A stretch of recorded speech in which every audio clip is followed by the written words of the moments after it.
यहाँ आपकी दोस्त टूनी चिड़िया आ गई है एक नई कहानी लेकर।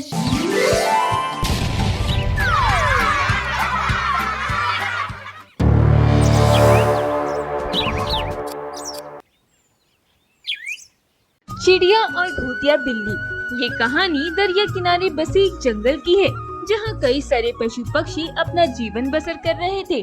उसी जंगल में रीतू नामक एक चिड़िया अपने पुत्र अमर चिड़ी के साथ रहती थी। एक दिन रीतू चिड़िया अपने पुत्र के साथ जंगल के बाहर सैर करने गई थी। दोनों माँ बेटे एक घास में दाना चुग रहे थे। तभी अमर चिड़ी को एक बिल्ली का बच्चा रोता हुआ दिखाई देता है। मैं देखो कितना छोटा बिल्ली का बच्चा जो रो रहा है। अमर पीछे हटो, वरना ये बिल्ली का बच्चा तुम्हें खा जाएगा। मुझसे डरिए मत, मैं बहुत तकलीफ में हूँ, मेरी सहायता कीजिए। तुम्हारी माँ कहाँ है और तुम यहाँ रो क्यों रहे हो? मेरा इस संसार में कोई नहीं है, मैं कब से अकेला ही भटक रहा हूँ। जंगल के कई बड़े बड़े जानवर मुझे खाने के लिए मेरे पीछे पड़े हैं, इसलिए मैं यहाँ छुप कर बैठा हूँ। माँ, ये बच्चा कितना प्यारा है और अकेला है। अगर ऐसा ही रहा तो जंगल के जंगली जानवर इसे मारकर खा जाएंगे। हम इसे अपने साथ अपने जंगल लेके चलते हैं। ठीक है पुत्र, हम इस बिल्ली के बच्चे को अपने साथ लेकर चलते हैं। रीतू चिड़िया और अमर चिड़ा उस बिल्ली के मासूम बच्चे को अपने साथ अपने घोंसले में लेकर आते हैं। जब जंगल के सारे पक्षी उस बिल्ली के बच्चे को देखते हैं तो सारे पक्षी मिलकर रीतू चिड़िया के पास आते हैं। चिड़िया बहन, आप इस बिल्ली के बच्चे को यहाँ क्यों लाई? आपको नहीं पता ये बिल्लियाँ कितनी खतरनाक होती है? ये मासूम पक्षियों को खा जाती हैं। इसके बावजूद भी आप इसे जंगल में लेके आई हो। मैं तुम्हारे सामने हाथ जोड़ती हूँ पक्षियों, इस मासूम बच्चे को कुछ मत करो। मैं इसकी जिम्मेदारी लेती हूँ, ये कभी किसी पक्षी को तकलीफ नहीं देगा। ठीक है चिड़िया बहन, अगर इस बिल्ली के बच्चे ने किसी पक्षी को नुकसान पहुँचाया तो इसकी जिम्मेदारी आपकी होगी। ये कहकर सारे पक्षी वहाँ से चले जाते हैं। रात का समय। क्या मैं आपको माँ कहकर बुला सकता हूँ? हाँ पुत्र, तुम मुझे माँ कह सकती हो। आज से मैं ही तुम्हारी माँ हूँ। चलो अब सो जाते हैं, रात काफी गहरी हो गई है। कल सवेरे हम तीनों सैर पर जाएंगे। तीनों मिलकर घोंसले में सो जाते हैं। आधी रात बीत जाती है, सब अपने अपने घोंसले में सोए हुए थे। तभी बिल्ली के बच्चे की आँख खुलती है। अरे, यहाँ तो पानी ही नहीं है। चलो मैं दरिया के पास जाता हूँ और पानी पीकर आता हूँ। बिल्ली का बच्चा धीरे से पेड़ के नीचे उतरता है और दरिया के पास जाने लगता है। तभी राणा कौवा अपने घोंसले से उस बिल्ली के बच्चे को देख लेता है और वो जंगल के सारे पक्षियों को जमा करके उस दरिया के पास ले आता है। वहाँ बिल्ली का बच्चा पानी पी रहा था।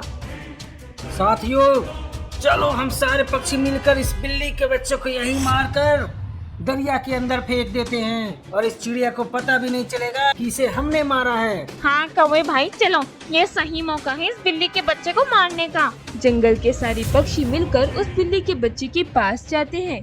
क्या बिल्ली के बच्चे यहाँ पक्षियों का शिकार करने आया है? नहीं नहीं, मैं किसी को मारने नहीं आया, मैं तो केवल पानी पीने इस दरिया के पास आया हूँ। इस पिल्ले की बात क्या सुनते हो? मार इसे और दरिया में फेंक दो। सारे पक्षी मिलकर उस मासूम बिल्ली के बच्चे को अपनी चोंच से मार मार कर लहूलुहान कर देते हैं और थोड़े समय बाद उस मासूम बच्चे की मृत्यु हो जाती है।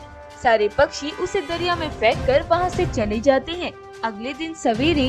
मामा, वो बिल्ली के बच्चा कहाँ चला गया? हाँ पुत्र, वो कहाँ चला गया? रात में तो यही घोंसले में था। चलो हम उसे जंगल में देख आते हैं। दोनों माँ बेटे मिलकर सारा जंगल छान मारते हैं, पर उन्हें बिल्ली के बच्चे का कोई पता नहीं चलता। रीतू चिड़िया थक हार कर अपने घोंसले के पास रोती है। तभी जंगल के सभी पक्षी वहाँ आते हैं। वो बच्चा कहाँ चला गया? अगर उसे जंगल के जंगली जानवर ने देख लिया तो वो उसे खा जाएंगे। मैंने पहले ही कहा था, वो बिल्ली के बच्चा किसी का नहीं हो सकता। चला गया ना अब। सारे पक्षी वहाँ से चले जाते हैं। रीतू चिड़िया भी रो रो कर अपने घोंसले में चली जाती है। उसे इस बात की जरा भी भनक नहीं थी कि जंगल के पक्षियों ने ही उस बिल्ली के बच्चे को मारा है। देखते ही देखते रात हो जाती है। राणा कौवा अकेले जंगल में आ रहा था। तभी उसके सामने एक भूतिया बिल्ली प्रकट होती है। ये तो भूतिया बिल्ली है। अरे बाप रे, भागो यहाँ से।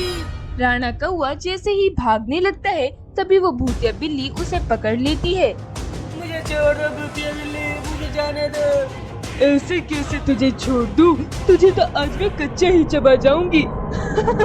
तभी वो भूतिया बिल्ली उस कौवे को मार मार कर पूरा लहूलुहान कर देती है और उसे ले जाकर एक गुफा में कैद कर देती है। अगले दिन सवेरे जब जंगल के सारे पक्षियों को राणा कौवा दिखाई नहीं देता तो सब आश्चर्यचकित हो जाते हैं।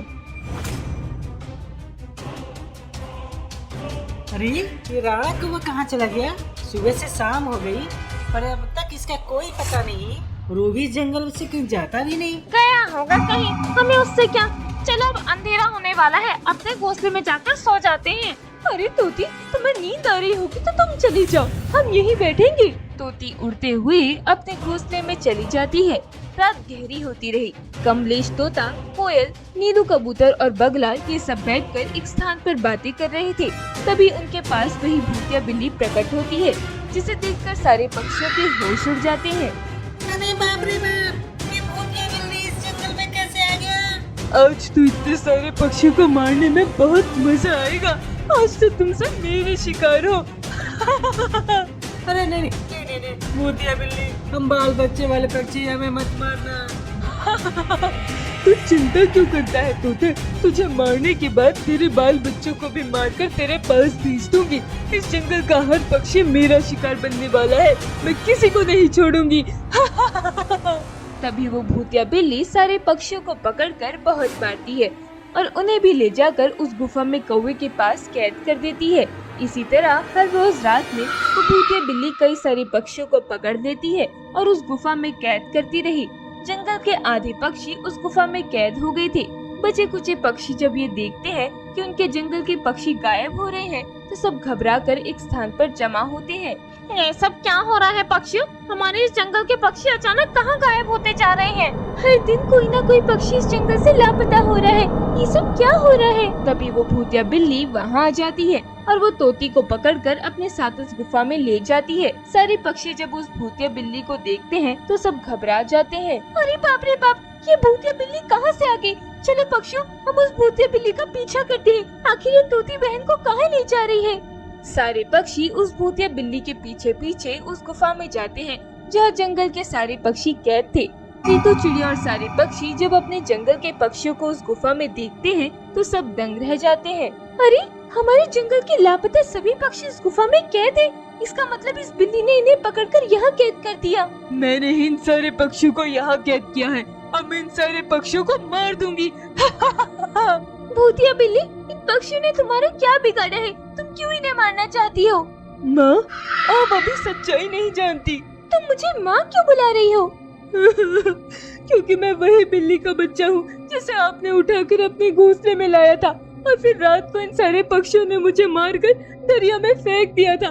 मैं तो केवल उस दरिया में पानी पीने आया था, पर इन सारे पक्षियों ने मेरी एक नहीं सुनी और मुझे मारकर दरिया में फेंक दिया। रीतू, चिड़िया और सारे पक्षी ये बात सुनकर दंग रह जाते हैं। क्या तुम वही बिल्ली के बच्चे हो और इन पक्षियों ने तुम्हें मार दिया था? ये तुमने क्या किया पक्षियों? तुमने मुझसे झूठ कहा था। हमें माफ कर दो चिड़िया बहन, हमसे बहुत बड़ी गलती हो गई। हमें लगा है बिल्ली का बच्चा बड़ा होकर हम सारे पक्षियों के लिए खतरा बन सकता है, इसलिए हमने तुमसे झूठ बोलकर इसे मार दिया था। ये तुमने सही नहीं किया पक्षियों।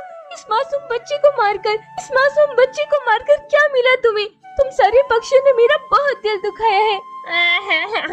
हमें क्षमा कर दो बिल्ली, हमसे बहुत बड़ी भूल हो गई। मैं तुम्हें मारना नहीं चाहता पक्षियों, मैं केवल तुम्हें ये एहसास दिलाना चाहती थी कि हर जानवर बुरा नहीं होता और कभी किसी को उसकी शक्ल देखकर मत परखना, क्योंकि हर जानवर बुरा नहीं होता। जाओ, मैंने तुम्हें माफ किया। ये बात सुनकर सारे पक्षी शर्मिंदा हो जाते हैं। जंगल के सारे पक्षी रो रो कर भूतिया बिल्ली से क्षमा मांगते हैं। भूतिया बिल्ली सभी पक्षियों को माफ करके छोड़ देती है और उस जंगल से हमेशा हमेशा के लिए चली जाती है।